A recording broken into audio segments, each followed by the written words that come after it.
Scholarship सराव प्रश्न भाग 22 मधील पहिला प्रश्न बघा काय येतो. 210 मिनिटे बरोबर किती तास किती मिनिटे असं तुम्हाला विचारलेलं आहे. 210 मिनिटे, मग इथं काय माहित असायला पाहिजे बघा तुम्हाला. एक तास, एक तास म्हणजेच किती होतात तर 60 मिनिटे. एक तास बरोबर 60 मिनिटे. मग आता तुम्हाला किती दिलेले आहेत इथं चेक करा. 210 मिनिटं म्हणजेच किती तास झाले हे चेक करायचं. 210 म्हणजे 6 साहित्रिक 18, सायचूक 24 पुढे जास्त होईल ना. मग साहित्रिक 18 म्हणजेच 3 तास. 3 तास बरोबर किती झाले तर 180 मिनिटे झाली. आता तुम्ही म्हणाल की तिथं साहित्रिक 18 तुम्ही तिथंच का थांबला. का थांबले बघा, कारण सायचूक 24 होणार ना, मग 240 जास्त झालं. आपल्याकडे तर मिनिटं किती दिले 210 दिलेत, म्हणून मी 240 कडे गेली नाही, आतला घेतला. म्हणून 6 साहित्रिक 18 180 मिनिटं तिथं झाली. मग राहिली वरची किती बघा, 210 मधून ना 180 घालवा म्हणजेच किती आली वरची 30 राहिली का. म्हणजेच याचा अर्थ 180 मिनिटं म्हणजेच 3 तास झाले. आणि वरची किती घ्यायचे फक्त तर राहिलेली 30 मिनिटं घ्यायची, कारण 210 वजा 180 तर ऑलरेडी गेलेला आहे 0, म्हणजेच इथं किती आले तर 30 मिनिटे आली. ठीक आहे, म्हणजेच किती आलं बघा ह्याच्यामध्ये घेताना. फायनल आन्सर किती असणार आहे तुमचं तर 3 तास. 3 तास किती मिनिटे तर वरची 30 मिनिटे. म्हणजेच आपण ह्याला आपल्या भाषेमध्ये 3.5 तास असं सुद्धा म्हणू शकतो. 3 तास वरची 30 मिनिटे आलेला आहे. 210 मिनिटं म्हणजे किती तास किती मिनिटे तर 3 तास 30 मिनिटे हे तुमचं उत्तर आहे. 3 तास 30 मिनिटे. आता पुढचं बघा, अर्धा तास 10 मिनिटे. अर्धा तास 10 मिनिटे म्हणजे किती सेकंद असं विचारलेलं आहे. आता सेकंदासाठी बघा तुम्हाला कसं माहित असायला पाहिजे. एक तास म्हणजे जसं आपण 60 मिनिटे म्हणतो ना, तसंच एक मिनिट. एक मिनिट म्हणजेच किती तर 60 सेकंद होतात. हे सुद्धा त्याच्यासोबत क्लिअर असणं खूप गरजेचं आहे. 60 सेकंद कळाले. मग आता काय विचारले, अर्धा तास. एक तास म्हणजे 60 मिनिटं, तर अर्धा तास म्हणजे किती झाले 30 मिनिटं झाली. त्या 30 मिनिटामध्ये अधिक 10 मिनिटं मिळवा म्हणजेच किती झाले 40 मिनिटे झाली. 40 मिनिटे. हे जे 40 मिनिट आहेत ना त्याचं सेकंदामध्ये रूपांतर करायचं आहे. म्हणजे 1 मिनिट बरोबर जर 40 असेल ना तर 40 मिनिटाबरोबर किती सेकंद असणार तर 40 गुणिले 60 करा. वरच्या 2 शून्य ॲज इट इज झाल्या आणि साईडचे 24 सेकंद. 2400 सेकंद हे तुमचं उत्तर आलं. कळालेत कसं रूपांतर करायचं बघा व्यवस्थित. एक तास म्हणजे 60 मिनिटं, अर्धा तास म्हणजे किती झाले 30 मिनिटं झाली. त्याचबरोबर 1 मिनिट म्हणजे 60 सेकंद होतात. तर 40 मिनिटं म्हणजे किती सेकंद होणार तर 40 गुणिले 60 करूया, आपल्याला आन्सर मिळून जाईल. त्यानंतरचं बघा 500 मिनिटे बरोबर किती तास किती मिनिटे. सेम तेच करायचं. 500 मिनिटं सांगितलेत म्हणून काय करायचं 500ला 60 न भागायचं तरी सुद्धा चालू शकतं. अदरवाईज आपल्याला परफेक्ट आन्सर मिळत नाहीये त्याचं जर भागात बसलो तर. म्हणून काय करा सरळ 6चा पाडा म्हणा की 500च्या जवळपास पोहोचण्याकरिता. 6 साहित्रिक 18 साईचोक 24 साई 35 साई 36 साई 7 42 साई 8 48 आणि साई 90 54. 540 होणार नाही जायचं म्हणजे साई 8 48. 480 मिनिटे ही कधी होतात तर 8 तास. 8 तास बघा 60 पासून मोजत गेल्यावर 6 8 48 म्हणजे 8 तास. तेव्हा किती झाले 480 मिनिटं. वर 500 पर्यंत जायचंय म्हणजे 500 वजा 480 करा, आले किती तर 20 मिनिटे. 20 मिनिटे म्हणजेच तुमचं उत्तर किती असणार आहे फायनल घेताना तर 8 तास आणि 8 तास 20 मिनिटेला आपण टिक करायचं आहे. आलेत लक्षात कशा पद्धतीनं सेकंद वगैरे दिलं तर कसं करायचं 500 पर्यंत कसं पोहोचायचं. त्यामुळे सरळ 6चा पाडा पाठ असला ना तरी होऊन जातं. आपण 60 वरचं शून्य वगैरे द्यायचं. आता स्कॉलरशिपचे स्टुडंट आहात म्हणजे तुम्हाला तेवढं तर आता कळणारच ना कशा पद्धतीने घ्यायचं आहे ते. आलेत लक्षात. म्हणजे आपलं फायनल जे उत्तर आहे ते किती आलं तर 8 तास 20 मिनिटं हे तुमचं फायनल असेल. कळलेत असं अपेक्षा करायला काय हरकत नाही, तुम्हाला जमेल. चला चौथा बघूयात आता.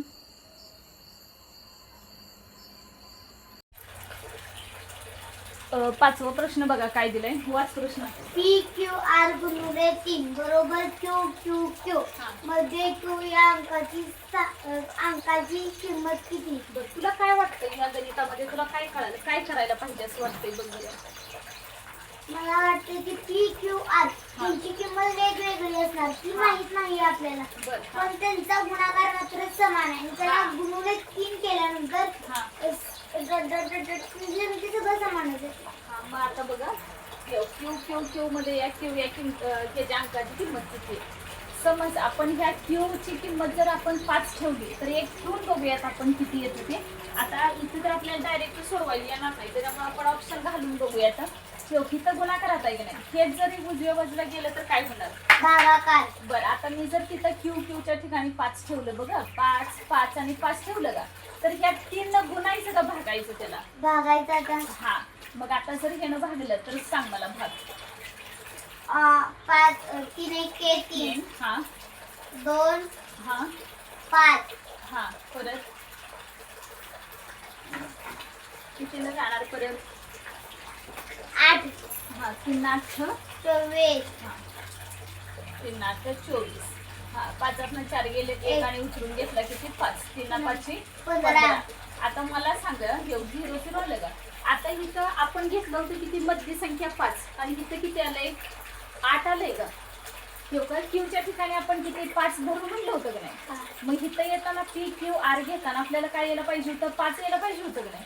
इथं किती आलंय 8. हा मग हा पहिला पर्याय बरोबर आहे का नाही. हा म्हणजे हा कॅन्सल. आता दुसरा मला सांग, दुसरा जर आपण ठेवला किती 7 7 7,777 नाही बघा 777 भागिले किती करायचा 3. हा सांग मला. 3 2 6 1 परत घेऊ 3 5 15 हा परत 2 हा परत 7 7 किती होणार मग 3 9 27. हा येणार का नाही हा पर्याय, नाही. का बरं नाही येणार सांग. आपल्याला इथं 7 पाहिजे होतं, तिथं 5 आहे. हा म्हणून नाही येणार, तो पण गेला. आता तिसऱ्याचं सांग पटपट.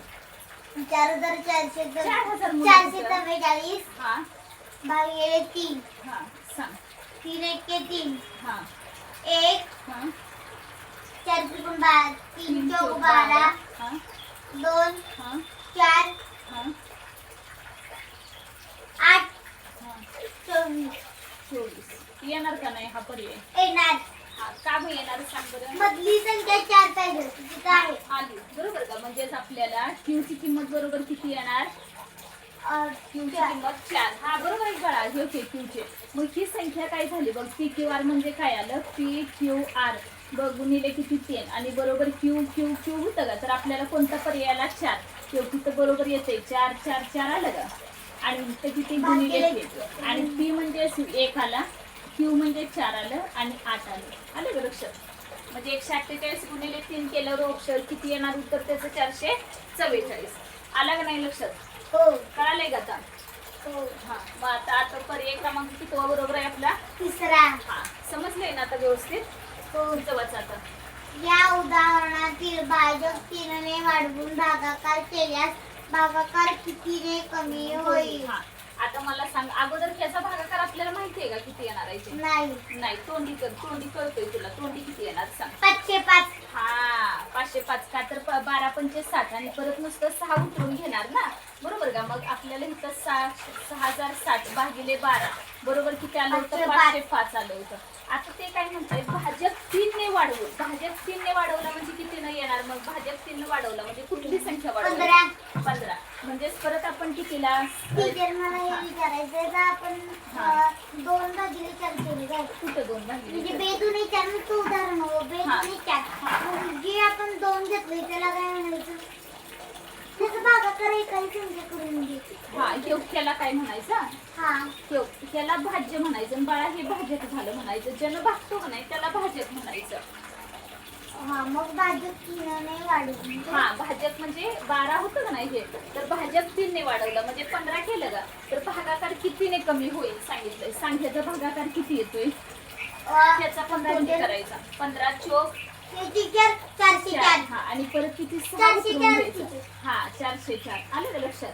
घेतला चुकवायचा नाही काय भागाकार कसा करायचा तो एकाचा तरी पण मी करून दाखवते, चुकायला नको. आलाय तुझा बरोबर, तरी पण लक्षात असू दे. 12 पंचे 60, 0 0 उतरून किती घ्यायचं? 6. डायरेक्ट 60 घ्यायचं का? नाही म्हणजे भाग परत लागला शून्याचा. आणि 6 आणि परत 0 म्हणजे 12 पंचे 60. सेम हा जो केला तसा सुरुवातीला 60 दाखवायचा करायची, पुढं. बाकी 60 वाटतं. राहू दे काय नाही. हा 0 0 हे बाळा तुला कळाले ना, म्हणून मग नाही मी पुढे काय घेत. किती आलं? 60,000 6060 वजा किती सॉरी भागिले 15 उत्तर किती आलं? 404. आपल्याला काय विचारलं होतं? केल्यास भागाकार कितीनं कमी येईल, बरोबर का? कितीनं कमी आला सांग? 505 वजा 404. हा 505 वजा 404. सांग किती येणार? तोंडी करायचं. 5 4 गेलं 1, 0 गेलं 1, हा 0 आणि 5 4 गेलं 1, तर कितीनं कमी होणार? 101. बघ बरं ऑप्शन कुठं? 101.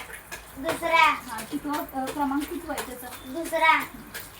आलं का नाही लक्षात? हो. म्हणजे कितीनं कमी होणार? तर 101 न कमी होईल. कळालेत का आता? हो. चला नोट डाऊन करून घ्या आता. समजलंय ना व्यवस्थित? हो. बर लिहून घेणार का कसं? हो. कळालेत का खरं सांग? हो. हा परत पेपरमध्ये चुकवायचं नाही अजिबात. आता 7वा बघूया. चला 7वा प्रश्न बघा. प्रश्न वाचा आता.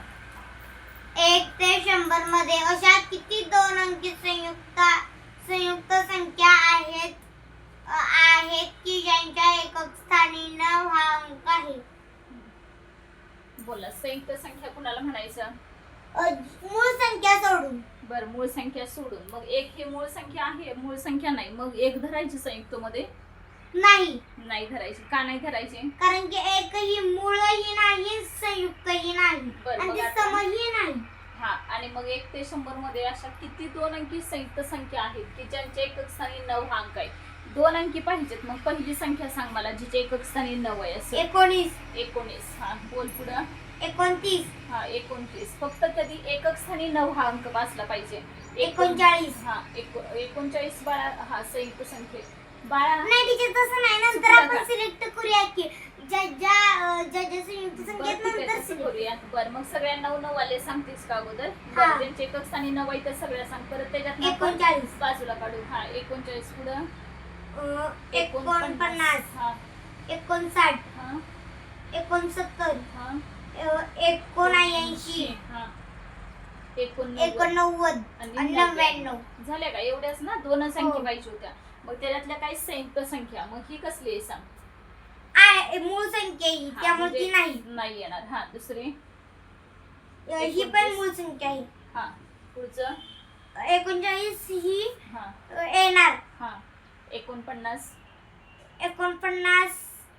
लई वेळ बाळा. 37 आहे. 49 नाही येणार. हा 59. 59 नाही. हा 69 नाही. 69 नाही. भाग जात नाही बाळा 69 ला. 69 ला भाग जातो 3 न. 3 दुनी 6 आणि 3 त्रिक 9. भाग जातोय की? हा जो 29 त्रिक किती येतं? भाग ती जातोय त्याला. संयुक्त संख्या. हा मग ही कसली म्हणायचं? संयुक्त संख्या आली. हा पुढे 79 नाही. ही नाही. हा, आणि 89. नाही. 99. नाही. 99 99 येणार. 11, जे 99, पर्याय 99. हा मग किती आल्या बघा आता? 1 2 3 आणि 4. किती आल्या टोटल? 4. चार. हा टोटल किती झाल्या? 4. म्हणजे ऑप्शन क्रमांक कितवा येणार? तिसरा. कळालं का? हा, आणि मग 5वा कुठला म्हणत होतीस तू? तिचे ते 89 83 89 83 89. 89 बाळा ही कसली संख्या आहे? त्यामुळे ती येणार नाहीये. होयच की मग. म्हणजे पेपरला चुकीचं लिहून आल्यास गडबडीत आहे की नाही? मूळ संख्या पाठ असून पण काय उपयोग नाही. त्या पण नीट केलेल्या नसणार आहेत. बरोबर ना? करायला पाहिजेत का नको सांग बरं मग. आता मूळ संख्या पाठ असल्या तर चुकायचा प्रश्न नाही येत ना हा. मूळ संख्या व्यवस्थित गडबडीत कशी तर टीका करायची. बाळा त्या संख्येला 2 न 3 न भाग जातो का नाही हे तरी किमान चेक करायचं. म्हणजे टोटल किती आहेत बघ? 1 2 आणि 3 4. 4 जेवढ्या कसल्या येणार तर संयुक्त. 19 29 बाळा मूळ इत्या. 39 49 संयुक्त. 59 ला कोणीच भाग जात नाही. 69 ला जातोय. 23 त्रिक 69. बरोबर का? 23 त्रिक 69 आहे. त्याच्यामुळे बघ येतं का बरोबर? 23 गुणिले 3 केल्यावर येतं. 3 7 3 त्रिक 9 आणि 3 दुनी 6. 23 त्रिक 69. तर परत 79 ला 79 ला कुणीच नाही चाल, त्याच्यामुळे 79 मूळ आहे, 89 पण मूळ आणि 99 तेवढी ही येणार. मी मगाशी चुकून 29 त्रिक म्हटले होते, 29 त्रिक नाही तर 23 त्रिक 69 आहे आणि 87 हे 29 त्रिक 87 तिकडं. बोल आता पुढच्या प्रश्नाचं सांग. पण अशा चुका करून आल्यानंतर चुकीला काय उपयोग नाही बाळ. पेपरमध्ये असं केल्यावर नुसतं पाठ असून नाही, त्या पाठ केलेलाच आपल्याचा उपयोग होणं सुद्धा गरजेचं आहे. सांगा आता पुढचा प्रश्न वाचा. 42,539 रुपयांत हा 10 रुपयांच्या जास्तीत जास्त किती नोटा येऊ हा शकतील? हा जास्तीत जास्त 10 रुपयांच्या नोटा किती येऊ शकतील. मग काय करायचं, डायरेक्ट ह्याला 10 न भागायचं. मग जर आपण 10 न भागलं तर किती आलं बघ. 42,539 ला 10 न भागूयात. पहिला भाग कितीत जाणार. पहिला भाग 10 चौक 40. हा 10 चौक 40 किती आलं खाली. खाली हा किती येणार. 2 2 आणि किती उतरून घेणार. 5. हा परत बोल बरोबर जरा. नंतर 10 दुने 20. हा 5 हा 3. हा परत 10 50. 50 परत 3 नंतर 3 आणि परत किती घेणार हे 9. परत 10 त्रिक किती झाले हे 10 5 50 परत 10 त्रिक 30 9. बोला 9 रुपये हे काय झाले. 9 रुपये. हा जी बाकी आली की नाही ती काय झाली. ते पैसे नोटा नाही, ते पैसे हा, नसते. चिल्लर झाले म्हणायचं नुसतं. म्हणजे नोटा नाणी वगैरे किती असतील का नाही तशी हो. झालं म्हणायचं. मग जास्तीत जास्त किती नोटा तयार झाल्या सांग. 10 रुपयांच्या 10 रुपयांच्या हा किती नोटा. 4,253. ऑप्शन क्रमांक कितवा बरोबर आहे. दुसरा. हा, आले का लक्षात आता. हो. चला पुढचं सांगा. प्रश्न वाचा आता पुढचा. एका चौरसाची बाजू हा. 19 मीटर आहे, हा. तर त्याचे क्षेत्रफळ किती? तर त्याचे क्षेत्रफळ किती. बोल चौरसाचं क्षेत्रफळ बरोबर काय सूत्र असते. चौरसाचे क्षेत्रफळ बरोबर हा काय सूत्र. बाजूचा वर्ग. नक्की का. हो. हा बाजू किती दिल्या. बाजू किती आहे. 19. हा सांग 19 चा वर्ग 261. 261. 361 हा मग 361 पुढे एकक द्यायचं का नाही त्याला काय. द्यायचं. काय देणार. मीटर. हा चौ मीटर. आले का लक्षात आता. हो. तिची परिमिती सांग किती आली असती. चौरसाची परिमिती जर सांगितली असती तर किती आली असती. सूत्र सांग मला. चौरसाच्या परिमितीचं काय आहे. 4 गुणिले बाजू. 4 गुणिले बाजू सांग. म्हणजे 4 बाजू किती आली. बाजू 19. 19 चौक 76. हा 19 चौक 76. ह्याला एक कुठलं द्यायचं. मीटर चौसेमी काय द्यायचं. मीटर. मीटर नक्की का. हो. बर आता ह्याला जर समज तुला 3 पदरी कुंपण घालायचं असतं तर त्या कुंपणाला जी लागणार आहे नाही तार ती किती मीटर आणायला लागली असती. मग 76 गुणिले हा, किती 3 करायचं. बर 76 गुणिले 3. तीन. जर 3 पदरी कुंपण घालायचं असतं तर 3 पदरी कुंपणासाठी काय करणार. 76 गुणिले 3 करणार बरोबर. सांगा टीचर कशी. म्हणजे हा. परिमिती बरोबर पदरी किती कुंपण घालायचं ते करायचं का. परिमिती बरोबर कुठं बाळा. परिमिती जेवढी लागते ना ती घ्यायची. परिमिती किती होते जी 76 होते. मग 76 ला किती पदरी कुंपण घालायचं होतं आपल्याला. 3 पदरी कुंपण घालायचं होतं म्हणून गुणिले 3 करायचं. आलं का लक्षात. का गुणिले करायचं ते. हो. हा 76 गुणिले 3 किती येणार सांग. 76 गुणिले 3. हा तिथंच करायचं. तोंडी कर. 3 संग 18 हातच्या गेला 1. 228. 3 7 21. 21 आणि 1 22. किती आलं 228. आलं का लक्षात. बघ 3 संग 18 आणि हातच्या गेला 1 आणि मग आलेले किती 228 मीटर एवढी काय लागणार त्याला. काय लागणार. तार लागणार. हा, किती पदरी कुंपण घालण्यासाठी. 3 पदरी. कळालंय का आता. हो. जमेल का नक्की. हो. चला 10वा प्रश्न सांगा.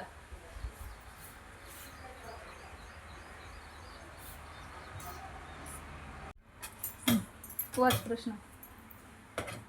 11, 18, 15, 17, 19, 21, 23, 25, 27 या संख्या मालिकेत या मूळ संख्या मालेतील या संख्या मालेतील मूळ संख्यांची बेरीज संयुक्त संख्या बेरीज यातील फरक किती? काय कळालं प्रश्न वाचल्यावर? या संख्या मालेतील मूळ संख्यांची बेरीज काय करायचं? मूळ संख्या आधी काढून घ्यायची. सांग कोणते आहेत मूळ संख्या? 11 11 परत 11 नंतर 17 19 आणि 23 या बोल बेरीज किती येणार बघ. आडवी करायची बेरीज 7 आणि 1 8 आता 8 आणि 9 हा. 10 17 8 आणि 8 16 करायचं आणि त्याच्यात 17. मिळवायचं ग. बोट मुजवत बसायचं नाही. 8 आणि 17. 16 आणि 1 17 17 आणि परत हे 3 17 आणि 3 20 20 0 ह्याच्या गेला 2 परत 2 आणि 1 3 आणि 1 4 तिची इकडे होती इकडून मोजायचं 2 आणि 3 आणि 4 आणि 5 5 आणि 2 7 7 किती आली बेरीज ही सगळी? 70 बघ बरोबर आहे का? हो 0 आणि 2 ह्याच्याला गेलं 4 5 6 आणि 7 70 आली. संयुक्त संख्यांची बेरीज सांग. 18 संयुक्त संख्या कोणत्या 18 15 18 15 21 25 27 संख्यांची बेरीज किती येणार? एकक स्थानाकडून करत यायचं. 7 7 आणि 5 12 12 आणि 1 13 13 आणि 5 किती झाले? 15 16 17 13 आणि 5 13 आणि 5 18 18 आणि 8 किती होणार? 18 अधिक 8 26 26 6 राहिले का? ह्याच्या गेला 2 2 परत इकडून 2 करायचं. 2 4 6 8 9 आणि 10 106 लगा. आता पुढे काय करायचं सांग. तिच्या पाठवलेला ना आपण 26 मधल्या 2 घेतला की मग 2 आणि 2 इथं 4 26 आलं होतं ना आपलं इथं. 2 इथं 2 आणि 2 4 6 7 8 9 आणि 10 आलं का? आता यांच्यातलं काय काढायचं आहे? काय कॅल्क्युलेट करायचं आहे तुला? आता वजाबाकी करायची 106 वजा 70 किती येणार? 106 वजा 70 केल्यावरती 6 न 0 गेले 7 न 7 गेले 3. बघ बरं ऑप्शन क्रमांक कितवा येतोय? तिसरा. तिसरा 36 हे त्याचं करेक्ट आन्सर. चला सांगा आता पुढचं 9 7. या अंकांपासून मोठ्यात मोठी समसंख्या तयार करा. आता तुम्हाला बघा समसंख्या तयार करायसाठी एकक स्थानी काय आलं पाहिजे? एकक स्थानी काय काय येतं? 0 2 4 6 8. मग आता आपल्याला शेवटी काय आणायचं आहे? 2 पण आणायचं आहे आणि 0 पण, बरोबर का? मग शेवटी 2 आणि 0 आलं तरी आपल्याला चालू शकते. म्हणजे हा तर ऑप्शन जाणार, दुसरा पण जाणार, बरोबर का? कारण शेवटी आपल्याला किती पाहिजे असते? 0 2 4 6 आणि 8 असं असायला पाहिजे, तरच आपण समसंख्या झाली म्हणू शकतो. इथं तर आलं नाही, त्याच्यामुळे 7 आणि 9 आल्यामुळे तो कॅन्सल झाला. त्यापैकी मोठ्यात मोठी बघायची. मोठ्यात मोठी कोणती आहे सांगा? 9720. बघ बरं. आणि तुम्हाला देताना सुद्धा तसा सिक्वेन्स दिलाय नाही. हे मुद्दाम असं फसवण्यासाठी तुम्हाला दिलेलं असतं, पण आपण फसायच नाही. आपल्याला कळायला पाहिजे की मोठं कोणतं येणार आहे ते. 9720 हे मोठं आलं. लीप वर्षामध्ये पूर्ण वर्षाचे दिवस किती असतात सांग? 366. 366. आणि सामान्य वर्षामध्ये किती येणार? 365. 365. कधी जर सामान्य वर्ष असेल तर सामान्य वर्ष असेल तर 365. सामान्य वर्ष असेल तर 52 आठवडे 1 दिवस. लीप वर्ष असेल तर 52 आठवडे 2 दिवस. लीप वर्ष आहे हे कसं ओळखायचं? त्याला त्याला 4 ने भाग जातो, 4 ने निशेष भाग जातो. काय बघा, निशेष भाग म्हणजे कसला म्हणायचं? बाकी शून्य उरली पाहिजे. बर, छान. हे 4 आणि शतक स्थानी 2 जर शून्य असतील त्याला 4 न नाही बघायचं, 400 न बघायचं. चालते की. 1900 असेल त्याला 400 ने बघायचं. चालते की तसं केलं तरी. बरं, पुढचं सांगा आता. 2000 रुपयांची नोट डाट असते. कोणत्या आकाराची असते? 2000 रुपयाची नोट चौरस आकृती असते का वर्तुळ? वर्तुळ असेल का बाळा? सांग. वर्तुळ त्रिकोण तर नसणार या दोन्हीपैकी. हे आपल्याला कळायला पाहिजे. वर्तुळ आणि त्रिकोण तर नसणार, कारण वर्तुळ कसा असतो? गोल असतो. नोट कधी आपली गोल असते का? नाही. त्रिकोण असले, त्रिकोण आकृती कधी नोट असते का? नाही. मग आता तुला पर्याय दोनच राहिले, एक चौरस आणि दुसरा आयत राहील. टीचर आयत, कारण की चौरस असलं कुठलीच चौरसाची नोट नाही. हा बरोबर, कोणतीच येत नाही नोट. जेवढ्या सगळ्या नोट असते ते कोणत्या आकाराचे असते? त्या समान लांबीच्या नसतात, त्या समोरासमोरील बाजू समान असते. बरोबर, कळाले का आता? म्हणजेच हो. आपली नोट कुठल्या आकाराची असणार? 2000 रुपयांची. आयत. नक्की ना? हो कळाले का आता?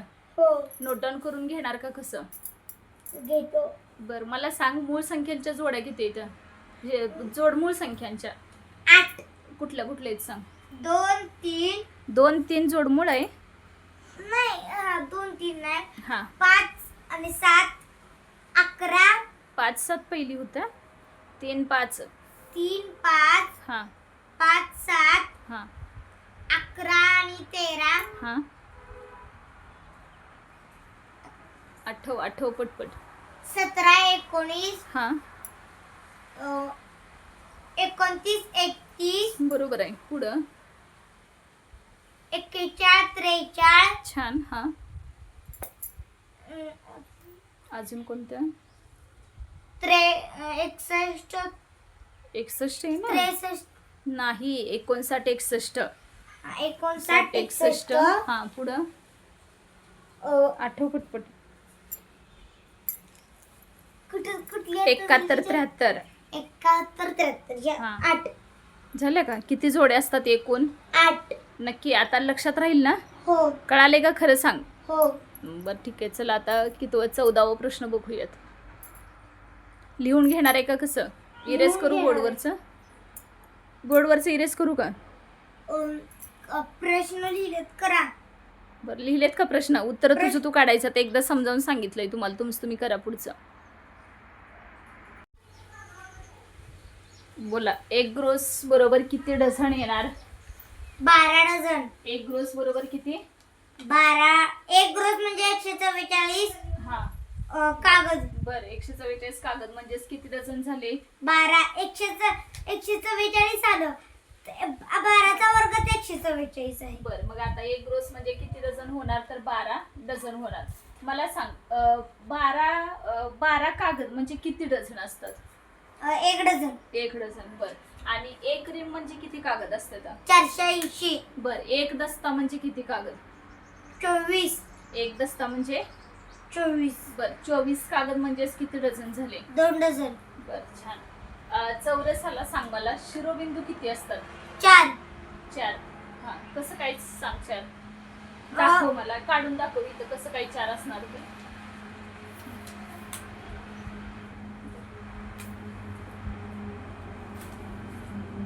पलीकडे काढ, पलीकडे.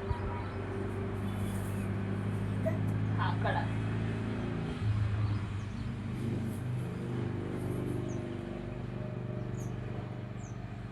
हा, शिरोबिंदू कुठला आहे? तर मग कोणाला म्हणायचं? हा 1 हा 2 हा 3 आणि हा 4. चला बसा. आणि टीचर हा हा काटकोन. हा हा काटकोन. बर. हा काटकोन. हा हा काटकोन. आणि समोरासमोरील बाजू समान, कारण ही आणि ही बाजू समान. हा. ही आणि ही बाजू समान. म्हणजे चारी बाजू समान म्हणायचं का चारी बाजू वेगळ्या म्हणायचं? 4 बाजू समान म्हणायचं. हा, चला बसा. बस खाली. आले का लक्षात? म्हणजे हे असं फक्त नीट काढून ठेवते मी. ABCD. हा एक इथला, हा एक झाला, हा 2 म्हणूया, हा 3 आणि 4. आयताला पण समान 4 शिरोबिंदू असतात का वेगळे असणार? त्याच्या समोर आयताला शिरोबिंदू किती असणार? खाली बस. 4. हा 4. बर, ह्याच्या सगळ्या बाजू समान असतात, तसं आयताच्या कशा असतात? आयताच्या समोरासमोरील बाजू समान असतात. बर, ठीक आहे. पुढचा प्रश्न वाच. पुढीलपैकी कोणत्या संख्येतील 7ची स्थानिक किंमत सर्वात जास्त आहे? हा, कोणाची येणार सांग? सर्व कशी स्थानिक किंमत मला सांग. 7ची सांगितलंय. पहिल्या 7ची किती येणार स्थानिक किंमत? 7000. 7000. हे 7 आहे तसं लिहून घ्यायचं. हा. आणि त्याच्या पुढे 3 वर असतील तर 3 शून्य. हा, सांगा ह्याचे. 700. ह्याची किती येणार? 70000. हा, 70000. 1 2 3 4. हा, पुढचं सांगा. 70. 70. मग ह्याच्यातलं सगळ्यात जास्त किंमत कुठली आहे? तिसरा. तिसरा. आणि जर दर्शनी किंमत विचारली असती तर दर्शनी किंमत मग कशी काढणार? 7ची दर्शनी किंमत किती येते? 7च. दर्शनी किंमत आणि स्थानिक किंमत ह्याच्यामध्ये फरक असतो का? दोन्ही सारख्याच आहेत? फरक. बरं, दर्शनी किंमतीमध्ये म्हणजे तीच संख्या येते का वेगळी संख्या असते? काय तीच संख्या? नक्की. हो. दर्शनी किंमतीला ना? हो. आणि स्थानिक किंमतीला मात्र जो अंक विचारलाय तो अंक यायचा, त्याच्या पुढे किती काय असते तेवढे 0. बर, ठीक आहे, चालतंय. 17वा बघूया आता. कळालंय ना हे? हो. चला नोट करून घे. 17वा सांगते.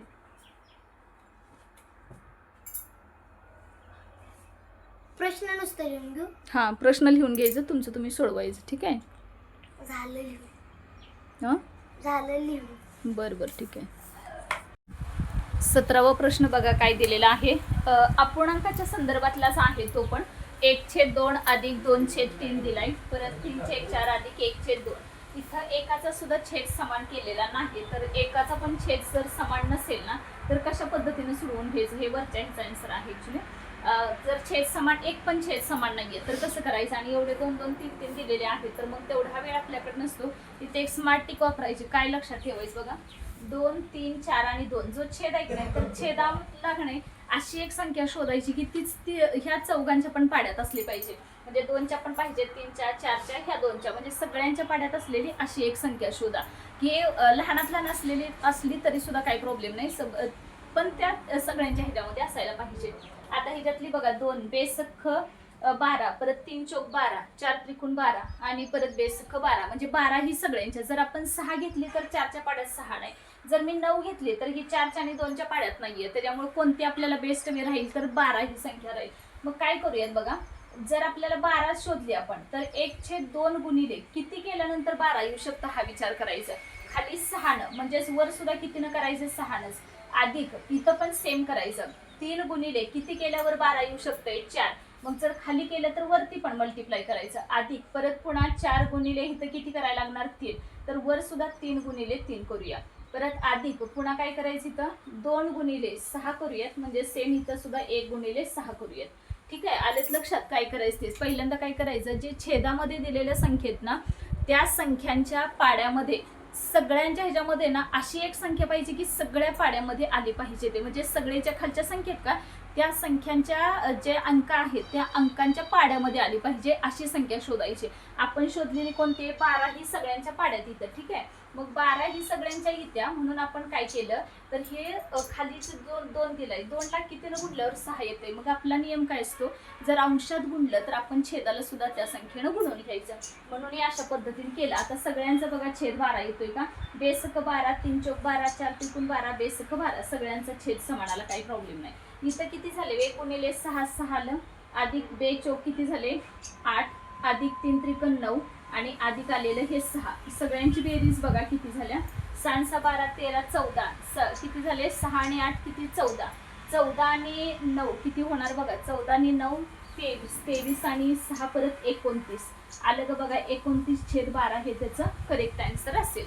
त्यामुळं छेद समान करून घ्यायचे सुद्धा ना अशा पद्धतीनं तुम्ही ट्रिक्स यूज करायचे म्हणजे तुम्हाला कळेल. फक्त तुम्हाला काय शोधायचं आहे की त्या छेद बघायचे आणि छेदांच्या ज्या संख्या आहेत ना, छेदामध्ये जे काही तुम्हाला अंक दिसतील, काय ज्या संख्या असतील ना, तर त्या संख्यांच्या पाड्यामध्ये सगळ्यांच्या पाड्यामध्ये एकच संख्या असली पाहिजे.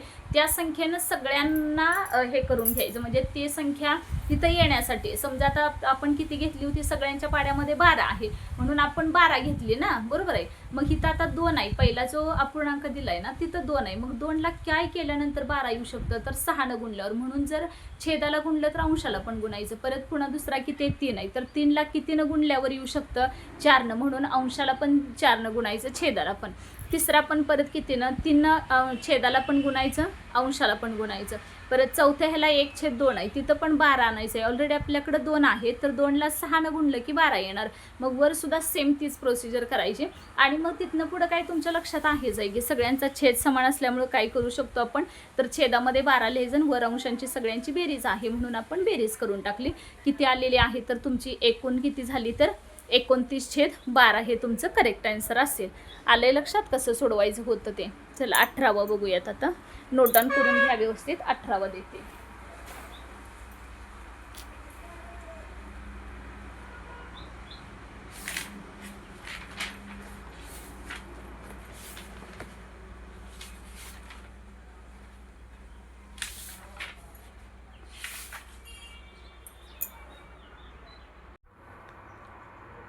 18वा प्रश्न बघा काय दिलेला आहे तो. खो खोचे सामने सकाळी 8 वाजता सुरू झाले. खो खोचे सामने सकाळी 8 वाजता सुरू झाले व दुपारी 1:45 म्हणा किंवा 1:45 वाजता संपले. तर सामने किती वेळ सुरू होते असा प्रश्न आहे त्यांचा. बरोबर आहे. तर कसं मोजायचं बघा.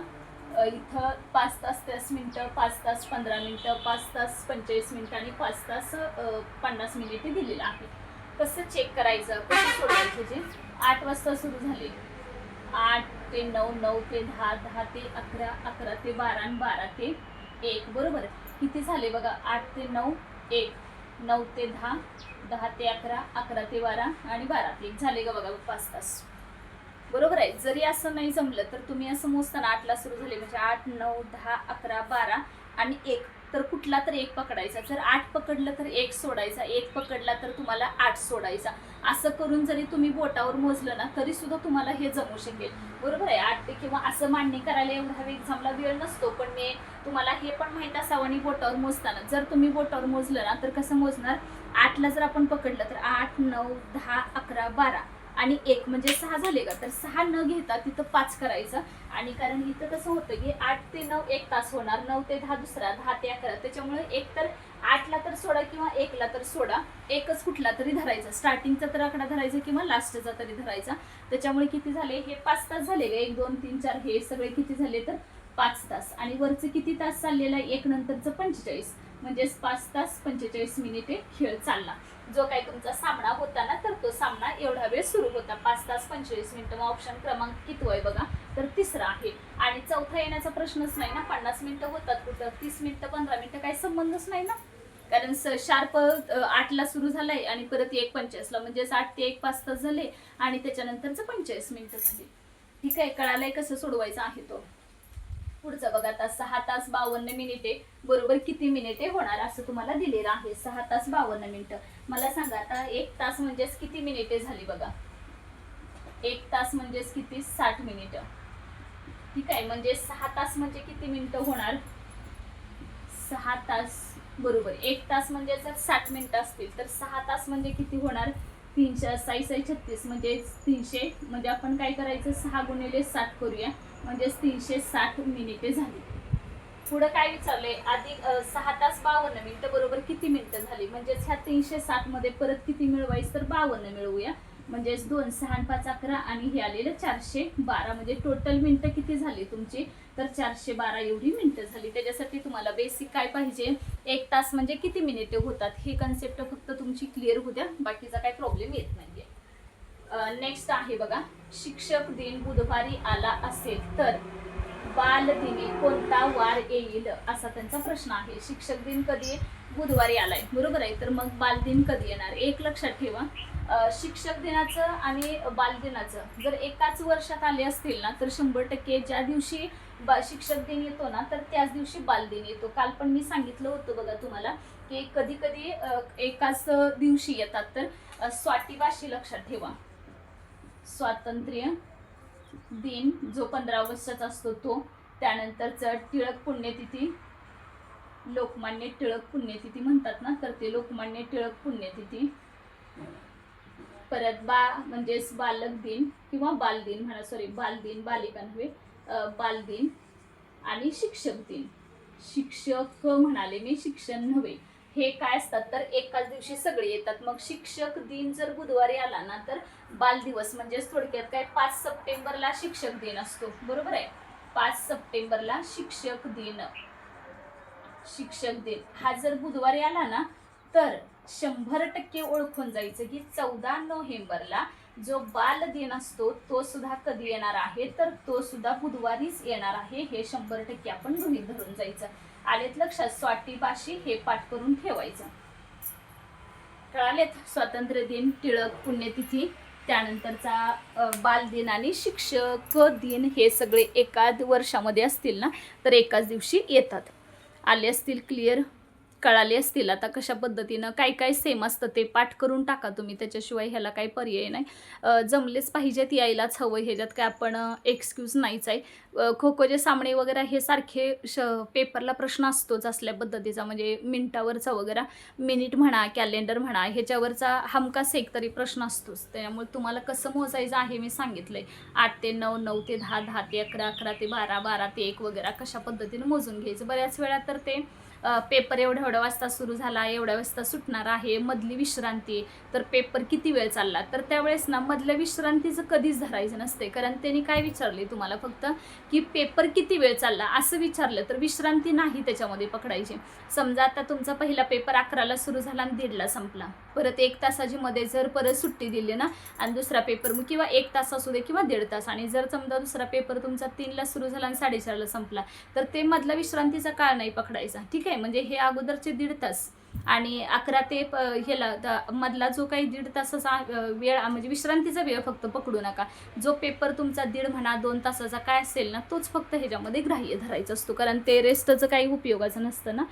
कधी कधी विचारतात की बरं विश्रांती किती वेळ झाली, असं विचारलं तर ठीक आहे, पण जर पेपर किती वेळ चालला म्हटलं तर फक्त पेपरचंच काउंट करायचं, ते विश्रांतीचं वगैरे काउंट करायची गरज नाही.